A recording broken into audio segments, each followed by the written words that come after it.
Bismillahirrahmanirrahim. Alhamdulillahirabbil alamin. Wassalatu wassalamu ala asyrafil anbiya'i wal mursalin sayyidina Muhammadin wa ala alihi wa sahbihi ajma'in. Alhamdulillah, para jemaah dirahmati Allah Subhanahu wa taala. Pertama dan utama sekali kita memanjatkan kesyukuran kita kepada Allah dapat kita menyambung pengajian dalam kitab Umdatus Salik karangan Al-Imam Ibn Naqib Al-Masri, dan insya-Allah taala pada hari ini kita akan masuk kepada bab haji dan umrah. Minggu lepas kita dah habis membicarakan tentang bab zakat. Berkenaan dengan bab puasa, insya-Allah nanti bila kita nak dekat masuk pada bulan Ramadan, insya-Allah kita akan kembali kepada bulan puasa. Maka dengan itu pengajian ini, kitab ini Umdah akan terus masuk kepada bab haji dan umrah. Dan berkenaan dengan bab haji dan umrah dalam kitab Umdatus Salik, ia merupakan bab yang sangat panjang sekali. Penulis Al-Imam Ibn Naqib Al-Masri, beliau membicarakan bab ini haji dan umrah dengan panjang lebar dalam kitabnya ini, seperti mana insya-Allah kita akan melihatnya. Maka pertama sekali beliau mengatakan Kitabul Hajj. Kitabul Hajj.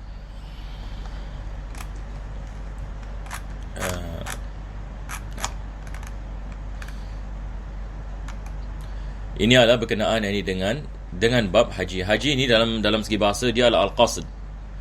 Al-qasd ini maksudnya niat. Satu orang dalam bahasa Arab kalau dia mengatakan hajjaitu an af'ala syai'an, yakni maksudnya dia bermaksud untuk melakukan sesuatu, yakni dia niat untuk melakukan sesuatu. Dalam segi bahasa dia adalah al-qasdu ila baitil haram li ada'in nusuk.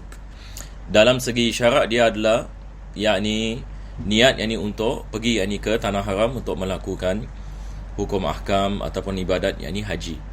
Ini adalah dalam segi syarak. Makna dalam segi syarak. Manakala perkataan umrah dia adalah ziarah. Umrah ini dalam segi bahasa maksudnya dia adalah ziarah. Maka penulis ini mengatakan al-hajj wal umratu fardani. Ini adalah perkara yang pertama sekali beliau mengatakan hukum haji dan umrah ini hukumnya adalah wajib. Hukumnya adalah fardu.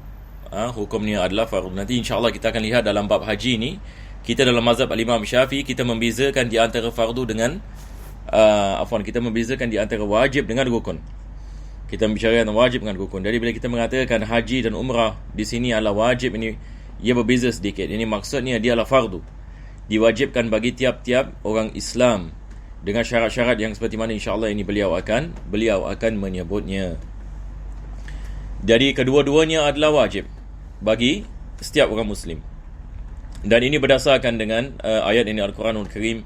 Allah Subhanahu wa taala mengatakan walillahi 'alan nasi hajjul baiti, diwajibkan atas manusia yakni untuk melakukan haji. Dan begitu juga Nabi SAW ini dalam hadis ini berkenaan dengan bunyal Islamu ala khamsin, agama Islam itu dibina atas 5 perkara. Salah satu daripadanya hajjul baiti liman istata'a ilaihi sabila, yakni melakukan haji bagi mereka yang ada kemampuan. Selepas itu beliau mengatakan wala yajibani fil umri illa marratan wahidatan illa an yunzara. Tidak diwajibkan melainkan satu kali dalam seumur hidup. Satu kali dalam seumur hidup. Maka diriwayatkan bahawasanya Nabi SAW melakukan satu kali haji. Dan kita dapat faham ini kenapa, sebab beliau apabila masuk kepada kota Makkah, maka ini merupakan akhir-akhir umur beliau. Maka beliau melakukan haji pada tahun 10 Hijriyah, pada tahun 9 Fathu Makkah, tahun ke-10 merupakan haji Nabi sallallahu alaihi wasallam. Selepas itu kembali daripada haji beliau meninggal dunia. Maka apa yang diwajibkan adalah sekali sahaja, tetapi dibolehkan bagi seseorang untuk melakukan lebih daripada sekali, dan dia akan mendapatkan pahala melakukan haji, walaupun ia dikirakan sebagai bukan haji Islam. Jadi kita ada satu istilah yang dikenali sebagai haji Islam. Kadang-kadang kita dengar orang membicarakan tentang istilah ini. Apa yang dimaksudkan dengan haji Islam adalah haji yang pertama. Apa yang dimaksudkan dengan haji Islam? Dia adalah haji yang pertama, yang mana kalau sekiranya seseorang itu melakukan haji Islam, maka dia sudah melaksanakan kewajipannya dalam melakukan haji. Jadi di sini penulis mengatakan tidak diwajibkan dalam hidup melainkan satu kali illa an yunzara. Kalau sekiranya seseorang itu bernazar untuk melakukan haji, kalau dia bernazar ini untuk melakukan haji selain daripada haji Islam, maka haji itu menjadi wajib ini ke atasnya disebabkan nazar. Begitu juga dengan umrah. Wa innama yalzamani kulla muslimin balighin aqilin hurin mustati'. Ini adalah syarat-syarat kewajipan. Penulis ini mengatakan kedua-duanya diwajibkan bagi tiap-tiap muslim. Yang pertama sekali muslim, yang kafir ini tidak diwajibkan haji. Walaupun dia melakukan haji tidak sah daripadanya, seperti mana kita mengatakan niat daripada orang kafir tidak sah. Baligh, dia mesti baligh, yakni budak kecil yang belum baligh tidak dikirakan sebagai haji Islam, akan tetapi dia boleh ini melakukan haji dengan niat walinya. Ini yang akan dibicarakan nanti. Tetapi ala kulli hal, seorang budak yang belum baligh, hajinya tidak dikirakan sebagai haji Islam, akan tetapi dia akan mendapatkan, bapanya akan mendapatkan pahala daripada ibadat, yakni budak yang belum baligh. Tetapi ia tidak dikirakan sebagai haji Islam. Maksudnya kalau dia sudah baligh, maka kewajipan baginya melakukan haji sekali lagi yang dikirakan sebagai haji Islam. Syaratnya adalah baligh. Yang ketiga adalah aqil. Maka orang gila tidak diwajibkan haji. Aqil yang ini maksudnya di sini adalah orang yang berakal. Hur, dia bukan hamba, yang ini orang yang merdeka. Dia mesti orang yang merdeka. Maka tidak diwajibkan ini bagi hamba, melainkan ini setelah dia dimerdekakan. Mustati' dan akhir sekali adalah mustati', yakni dia mesti ada kemampuan untuk melakukan haji. Ini seperti mana hadis Nabi SAW mengatakan. Al-Quran juga ini mengatakan liman istata' ilaihi sabila. Nabi SAW ini mengatakan liman istata' ilaihi sabila, barang siapa yang ada kemampuan untuk melakukannya. Barang siapa yang ada kemampuan ini untuk melakukannya. Fayasihhu hajjul abdi wa ghairul mustati'. Fayasihhu hajjul abdi wa ghairil mustati'. Sah, yakni haji seorang hamba dan orang yang tidak ada kemampuan. Yakni hamba melakukan haji tadi kita mengatakan tidak diwajibkan haji ke atasnya, akan tetapi kalau dia melakukannya sah hajinya. Hajinya dikirakan sebagai haji yang sah. Begitu juga kita mengatakan orang yang tidak ada kemampuan tapi dia melakukan haji, dia tidak diwajibkan haji ke atasnya, tetapi dia cari jalan, yakni pelan-pelan jalan sebagai misal, yakni sehingga dia dapat melakukan haji, maka sah yakni hajinya. Wala yasihu minal kafir. Haji tidak sah daripada orang kafir, seperti mana kita mengatakan wa ghairil mumayyiz istiqlalan. Dan begitu juga budak yang belum mumayyiz. Budak yang belum mumayyiz. Manakala yakni budak yang sudah yakni mumayyiz, maka ibadatnya sah. Dalam bab salat kita membicarakan kalau dia melakukan salat dia boleh jadi imam. Ini kalau sekiranya dia sudah mumayyiz, ini maksudnya dia sudah dapat membezakan apa yang baik dan apa yang tidak baik. Dia dapat ini makan dengan sendiri, istinja dengan sendiri. Ini kita mengatakan budak mumayyiz. Ini biasanya 7 tahun 8 tahun dikirakan ini sebagai yakni mumayyiz. Taib. Tapi kalau dia belum ini mumayyiz ini misalan, maka dia niat ihram dan sebagainya, ini tentu sekali ini tidak menjadi sah. Akan tetapi penulis ini memberikan pengecualian ini bagi budak yang belum mumayyiz. Beliau mengatakan fa in ahramas sabiyul mumayyizu bi iznil wali. Tapi kalau sekiranya bapanya ada di sisinya, orang yang menjaganya ada di sisinya, maka si wali ini misalan dia membantunya dalam melakukan yakni niat yakni ihram ini misalan dengan keizinan yakni wali, ataupun yakni wali melakukan ihram yakni bagi budak tersebut. Au ahramal wali anil majnun aw at-tifl alladhi la yumayyizu jaza. Yakni wali melakukan niat. Siapa yang melakukan niat? Yakni wali melakukan niat atas orang gila, atas budak yang belum mumayyiz, maka penulis mengatakan jaza, maka dibolehkan yakni baginya melakukan sedemikian. Wala wa yukallifuhul waliyyu ma yaqdiru alaihi. Maka wali ini wajib yakni untuk kita mengatakan cuba yakni sedaya upaya untuk melaksanakan apa yang diwajibkan bagi budak tersebut dalam yakni melakukan yakni ibadat haji dan juga daripada larangan-larangan yakni haji. Maka dia memberikan misal, dia mengatakan fayarsiluhu wa yujarriduhu 'anil makhit. Jadi dia melakukan mandi sebagai misal, dia memandikan budak itu dengan niat mandi yang ihram. Selepas itu dia niat yang ihram bagi budak tersebut. Selepas itu dia memakaikan budak itu dengan pakaian yang tidak ada jahitan. Wa yulbisuhu thiyabal ihram, memakaikan kepadanya baju-baju yang ihram. Wa yujannibuhul mahdhura qatib, dan dia menjaga daripada terkena apa kita mengatakan minyak wangi, yang ni bagi budak kecil ataupun yang bagi orang gila, yang dia menjaganya wa nahwihi. Jadi semua yang perkara yang diharamkan dalam ihram, maka si wali ataupun si bapanya ataupun penjaga bagi budak tersebut, maka dia yang menguruskan bagi budak tersebut. Jadi mungkin ini saya memberikan misalan. Ini misalan, ini kita pergi haji dan kita ada anak, misalan anak umur 3 tahun. Jadi kita menghajikannya, yang ni kita niatkan baginya ihram. Selepas itu kita memakaikan ihram ini kecil ini baginya, dan kita cuba sedaya upaya untuk menjaganya daripada melakukan perkara-perkara yang diharamkan dalam ihram, seperti memotong kukunya ataupun apa kita mengatakan mencukur rambutnya dalam ihram, ataupun dia memakai minyak wangi dan sebagainya. Dan selepas itu yang ni kita melakukan tawaf baginya, kita melakukan jamrah, yang ni lontar jamrah baginya, dan semua yang ni tempat-tempat yang kita pergi kita bawanya, yang ni wukuf di Arafah. Begitu juga yang ni di Muzdalifah, bermalam di Muzdalifah. Selepas itu bermalam yang ni di Mina dan lontar jamrah. Semua yang ni kita melakukan yang ni bagi anak kita. Ini adalah misal. Ini yang perlu mengatakan selepas itu, wa yuhdiruhul masyahid, dia menghadirkan budak itu yang ni kepada masyahid, yang ni tempat-tempat seperti di Arafah, seperti di Mina, melakukan tawaf. Apabila kita melakukan tawaf juga, yang ni kita melakukan tawaf ini bersamanya. Tamam. Wa yaf'alu anhu ma la yumkinu minhu kal ihrami wa rak'atai tawafi wa rami.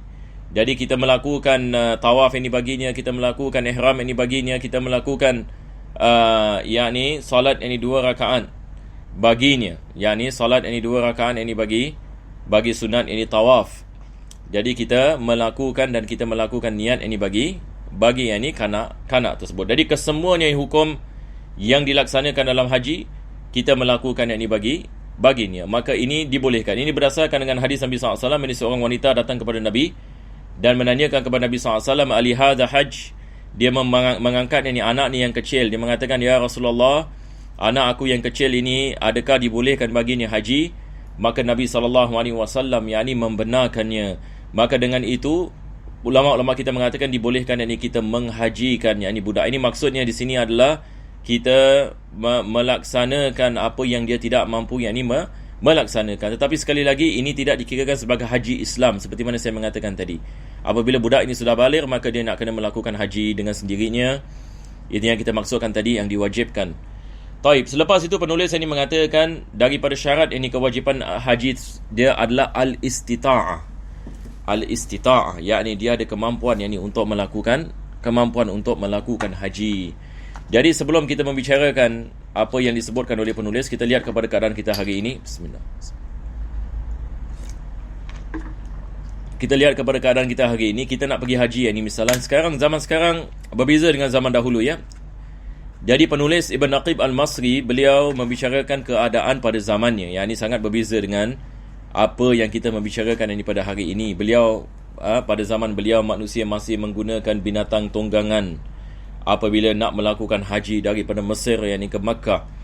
Zaman sekarang ini kita tidak membicarakan ini tentang binatang tunggangan, tetapi kita membicarakan tentang kos kapal terbang. Betul ke tidak? Kalau kita daripada Singapura, kalau konteks kita di Singapura ini, kita membicarakan yakni kos package ini misalnya. Ini biasa orang pergi haji, dia mengambil package. Dan hatta kita lihat ini sekarang, kalau ada jemaah dalam kursi roda dan sebagainya, ada package yang khusus bagi jemaah yang berkursi roda. Maksudnya di sini adalah keadaan yang hari ini lebih memudahkan daripada zaman dahulu. Akan tetapi masalah yang kita menghadapi hari ini, seperti mana kita menghadapi sekarang ini masalah wabak, begitu juga kadang-kala mungkin ada jemaah susah nak mendapatkan visa haji disebabkan ada queue, ya. Disebabkan ada queue. Jadi ini adalah daripada sebab-sebab yang mana mungkin seseorang itu tidak dapat melaksanakan tidak dapat melaksanakan haji ini dengan cepat. Ada orang ini misalan dia dan niat nak melakukan haji dan sebagainya, tetapi apabila nak tiba yakni masanya, maka dia kembali ini kepada Allah Subhanahu Wa Taala. Jadi apa yang penting adalah kita apabila melihat ini keadaan seperti ini yang tidak menentu, maka wajar ini bagi kita ini umat Islam ini untuk kita mempercepatkan, yakni maksudnya memberikan nama-nama kita ini di dalam queue, supaya insya-Allah ini apabila sampai ini kepada masanya kita dapat melaksanakan haji. Jadi zaman kita ini berbeza dengan zaman dahulu. Begitu juga masalah visa dan sebagainya.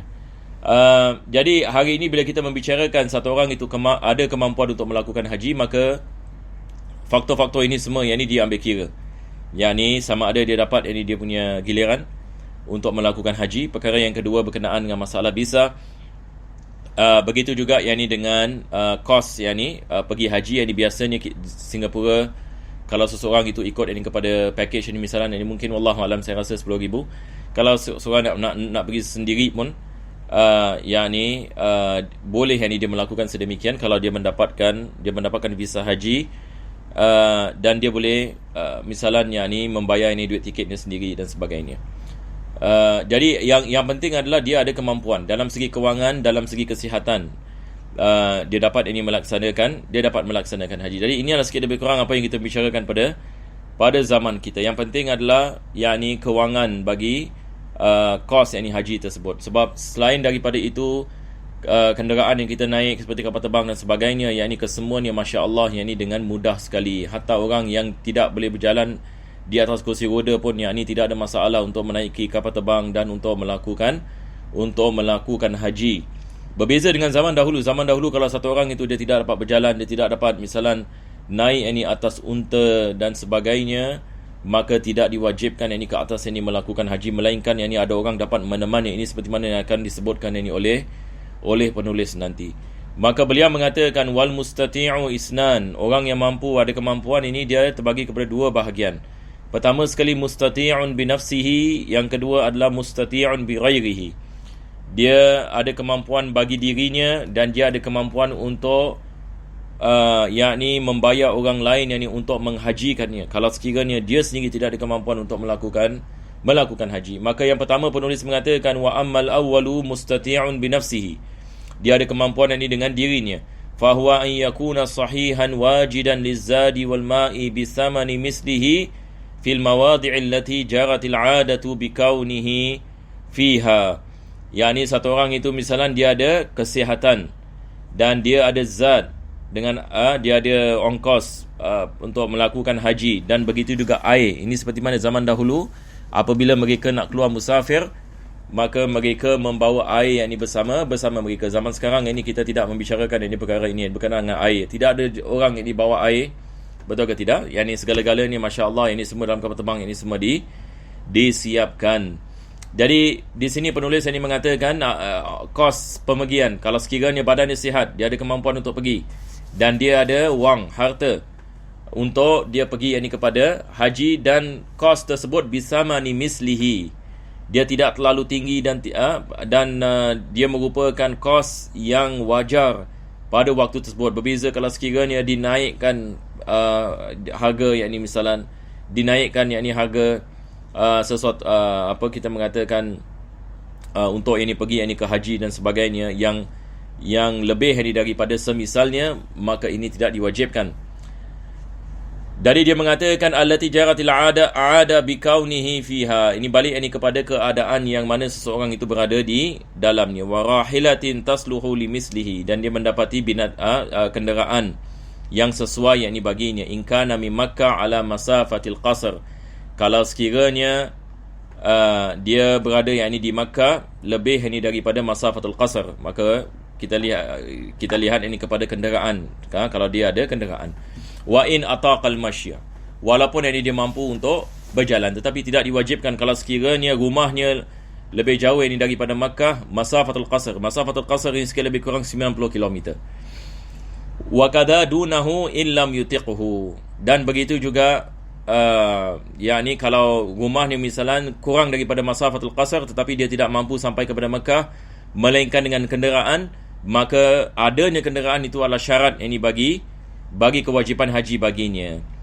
Mahmilan in syaqqa alaihi rukubul qatab wa syarikan yu'adiluhu. Dan begitu juga dia mendapatkan sesuatu mahmil. Kalau sekiranya dia tidak dapat menaiki binatang ini tunggangan. Ini pada zaman dahulu ya. Penulis membicarakan tentang kalau sekiranya seseorang itu misalan dia tidak dapat menaiki kenderaan dengan betul, yang mana dia tidak dapat mampu menaiki kenderaan. Kalau sekiranya dia tidak dapat mampu menaiki kenderaan dan berada di atas kenderaan binatang tadi, apabila binatang itu berjalan, maka tidak diwajibkan haji baginya, melainkan kalau sekiranya misalan dia mampu melakukan sedemikian, ataupun dia ada orang yang dapat membantunya. Dia mendapatkan orang yang dapat membantunya. Zaman dahulu bila mereka naik unta, ada dikira sebagai khaudaj, seperti rumah di atas kemah, di atas unta. Jadi biasanya dia mesti ada 2 orang sekurang-kurang di dalam, supaya benda tu tak jatuh. Jadi satu orang di ujung, satu orang di ujung. Jadi kalau sekiranya dia boleh mendapatkan syarik, ini penulis mengatakan satu orang yang duduk di sebelah ujung supaya mereka dapat berjalan, maka baru dibolehkan baginya ataupun diwajibkan baginya melaksanakannya. Sebab sekarang dia mampu melaksanakan perjalanannya. Tetapi kalau dia tidak mendapatkan orang, maka tidak diwajibkan. Wa yushtaratu dzalika kulluhu dhahiban wa raji'an. Maka ini semua penulis mengatakan diambil iktibar pergi dan balik. Pergi, dia ada kemampuan untuk pergi, dan dia ada kemampuan untuk balik. Wa an yakuna dzalika fadilan an nafaqati iyalihi wa kiswatihim dhahaban wa iyaban. Dan ongkosnya bagi melakukan haji dan umrah lebih daripada nafkah bagi ahli keluarganya yang ditinggalkan di negeri, dan pakaian mereka dan apa yang mereka memerlukan, pergi dan balik. Jadi kalau dia pergi misalan kalau zaman sekarang 40 hari misalan, ataupun 30 hari, ataupun 10 hari misalan, 20 hari, maka dia ada nafkah untuk memberikan kepada anak dan isterinya di negerinya. Kalau zaman dahulu berbeza, mereka keluar mungkin sebulan pergi, sebulan balik, ataupun kalau mereka pergi haji sekurang-kurangnya 3 bulan safar. Ini kalau negerinya seperti negeri di Mesir dan sebagainya. Tapi kalau negeri misalnya di Syam dan sebagainya, ini mungkin memakan lebih daripada itu pada zaman dahulu. Zaman sekarang Masya Allah, dengan kapal terbang daripada Singapura ke Jeddah 9 jam. Begitu juga daripada negeri-negeri yang lainnya, ada yang 10 jam, 12 jam. Maka tidak ada masalah berkenaan dengan perkara ini. Cuma hari ini kita membicarakan kalau satu orang itu ada kursi roda, maka kalau dia ada kemampuan untuk membayar lebih untuk khidmat orang menolaknya, ataupun dia mendapatkan satu orang yang volunteer untuk menolaknya, maka menjadi kewajipan ke atasnya. Sebab dia ada kemampuan untuk melakukan haji. Jadi kita berhenti di sini. InsyaAllah kita akan menyambung pada minggu yang akan datang, disebabkan masa. Alhamdulillahirabbil alamin. Allahumma salli wa sallim ala sayyidina Muhammad wa ala ali sayyidina Muhammad. Rabbana atina fid dunya hasanah wa fil akhirati hasanah wa qina adzabannar. Sallallahu ala sayyidina Muhammadin wa ala alihi wa sahbihi wasallam. Alhamdulillahirabbil alamin.